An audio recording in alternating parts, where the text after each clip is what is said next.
Good afternoon. Here's the news at 4. First, the highlight.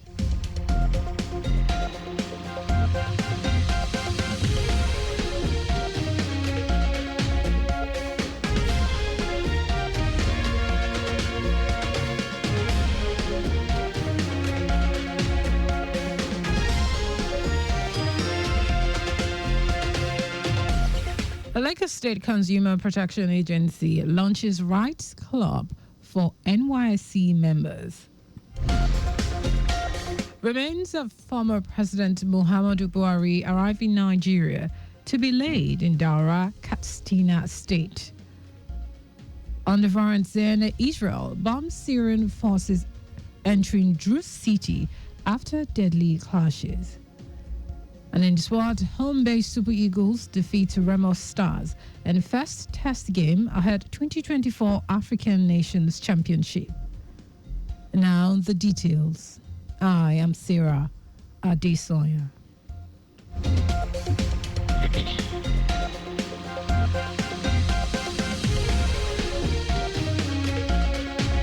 In a bid to boost consumer right awareness among Nigerian youths, the Lagos State Consumer Protection Agency, LASCOPA, has inaugurated a community development service club for NYC members in Lagos.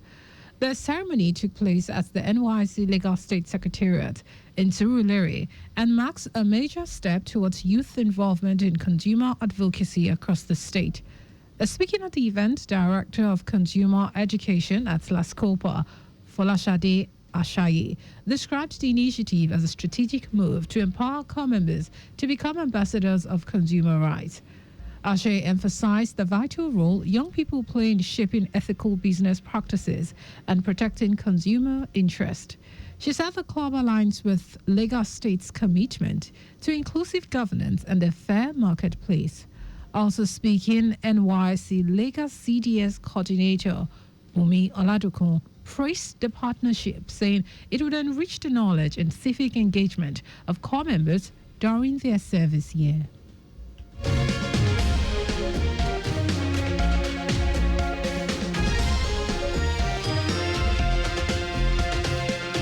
Nigerian music star Adekunle Gold and former Lagos State Commissioner for Finance Rabiu Oluwo have partnered the Lagos State Health Management Agency, LASHMA, to provide health insurance for over 13,000 sickle cell warriors and their families.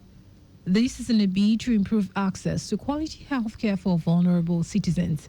The enrolled beneficiaries on the Ilera Eco Health Insurance Scheme through the Eco Social Health Alliance, ECOSHA. Speaking at the sensitization and enrollment event held in Surulere, LASHMA's permanent secretary, Emmanuel Azamba, praised the initiative as a powerful show of compassion and social responsibility.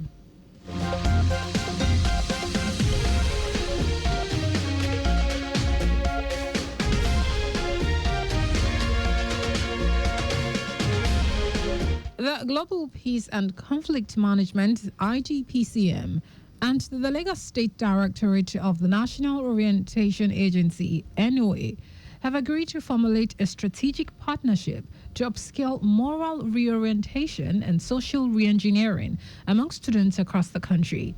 The partnership was reached when NOA management, led by its director Mustafa Adedeji, hosted a high-power delegation from IGPCM recently. The chairman of IGPCM, Kenneth Rafua, said the purpose of the visit is to seek strategic collaboration with the NOA in achieving their mandate of sensitizing children in schools and the importance of moral soundness amid the increasing title of immorality in the country. Rafua expressed concern over the growing wave of greed, social media influence, religious intolerance, and general moral decadence, which he noted has altered societal values and led to widespread chaos. In response, Director NOA in Lagos, Mustafa Tokar, acknowledged the process In response, Director NOA in Lagos, Mustafa Tucker, acknowledged the present social and moral vices among students and reiterated NOA's commitment to confronting them head-on.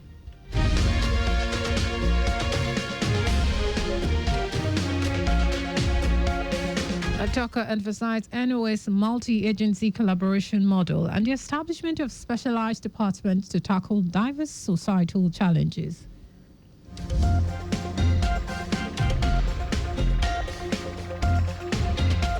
And now to the rest of the stars. The former President Muhammadu Buhari will soon be laid to rest in his hometown, Daura. It remained to arrive at the Musa Yar'Adua Airport in Katsina State at about 2 p.m. The body was received by President Bola Tinubu and other dignitaries and afterwards taken to Hesse in Daura. Dignitaries present include wife of the president, Oluremi Tinubu, former Vice President Yemi Osinbajo, National Security Advisor Nuhu Ribadu, Lagos State Governor Babajide Sanwo-Olu, Imo State Governor Hope Uzodinma, lawmakers, religious and traditional rulers, former ministers, family members, among others. It will be recalled that President Bola Tinubu immediately directed the Vice President, Kashim Shettima, to travel to London to accompany his remains back to Nigeria, while a 7-day mourning period was also declared in his honor.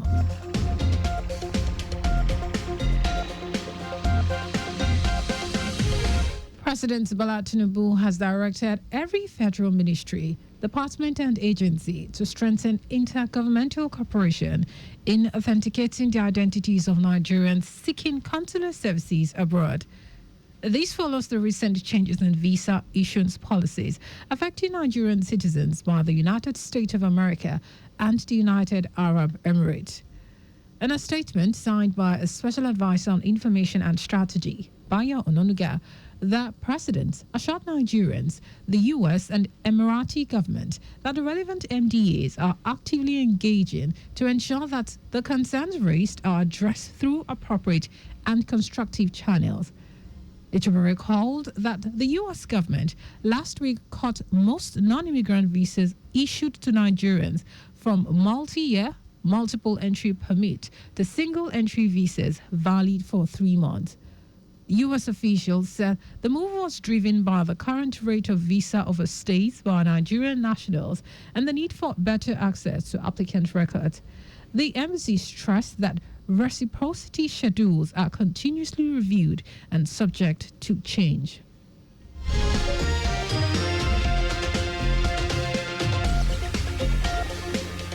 And in foreign news, Israel says it has bombed Syrian government forces around Suwaida as they enter the predominantly Druze city following 2 days of deadly clashes between Druze militias and Bedouin tribes.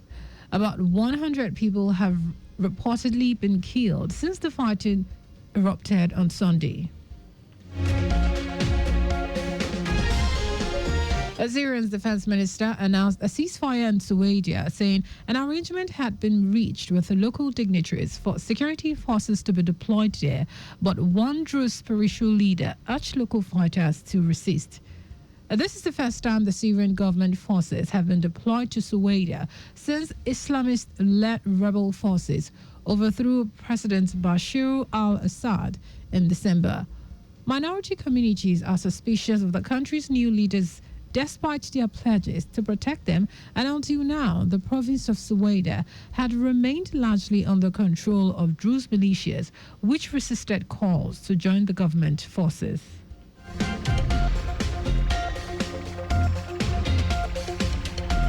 And in the sports, the home-based Super Eagles has defeated Nigeria Premier Football League, NPFL, champions Remo Stars 1-0 in their first test game ahead of the 2024 African Nations Championship.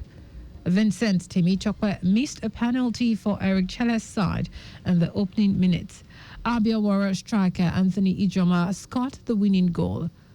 Home Eagles are expected to engage in more friendlies before the CHAN 2024 finals. Eric Chele's side started preparation for the competition in Ikene last week Monday. They're drawn in Group D with the defending champions Senegal, Sudan, and Congo. The Home Eagles will start their campaign against Senegal at Amman Stadium, Zanzibar, on Tuesday, 7th of August. The competition, which will be hosted by 3 countries, Uganda, Kenya, and Tanzania, will run from Saturday, 2nd of August till Saturday, 30th August.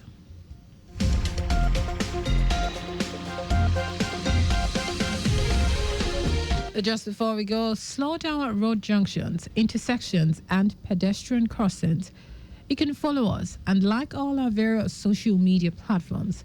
X at Traffic Radio 961. Facebook, Lagos Traffic Radio 96.1 FM. Instagram, Lagos Traffic Radio 961. Subscribe and watch our news and programs live on YouTube at Traffic Radio 961. Visit our website on www.trafficradio961.ng. You can listen to Lagos Traffic Radio live on my Lagos app for timely updates. Did you know that the Solo administration introduced the Lagos Economic Acceleration Program LEAP to reduce the effect on COVID-19 pandemic on small businesses? You can get more details on the Lagos State Government website. To end the news, here the highlight of the major stories.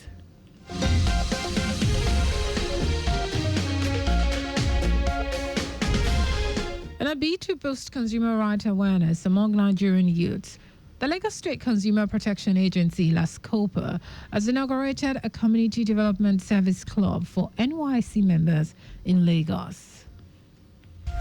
A former President Muhammadu Buhari will soon be laid to rest in his hometown, Daura, as remains arrive the Musa Yar'Adua Airport in Katsina State at about 2 p.m.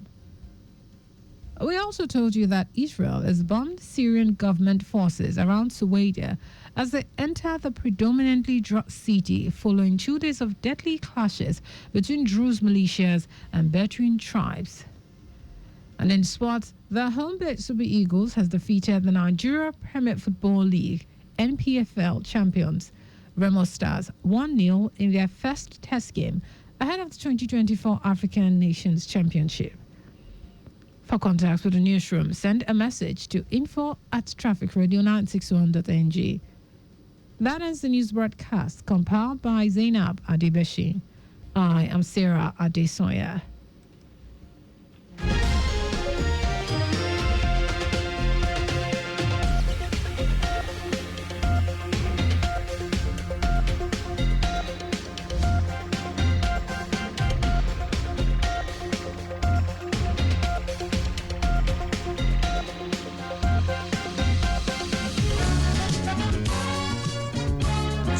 You better hurry up before I leave you and make sure you put your school bag in the back of the car while you sit at front. Good morning, Mrs. O. You look so nice this morning. I see that you're off to work in a hurry. Thank you. I'm actually running late. But this one I'm seeing John sitting at the front today. What's up? Demi isn't coming with us today, so I asked Joe to sit up front with me. Don't do that now. Don't you know it's not safe for him at all? Kids of his age are supposed to be strapped properly at the middle back seat of the car. Really? Does that even matter? Of course it does. There are so many potential dangers to consider that could bring serious harm to a child sitting at the front of a vehicle. Okay. Oh yeah, John, move to the back seat. Thank you so much there. Now you know, children under the age of 12 ought to be strapped properly at the middle back seat of the vehicle as it is the safest spot for them. Airbags could kill children in case of an accident. Make sure that child is properly strapped before every trip to ensure his or her safety. Our children are our future and their safety is paramount to us. A message from Lagos Traffic Radio 96.1 FM, moving Lagos forward.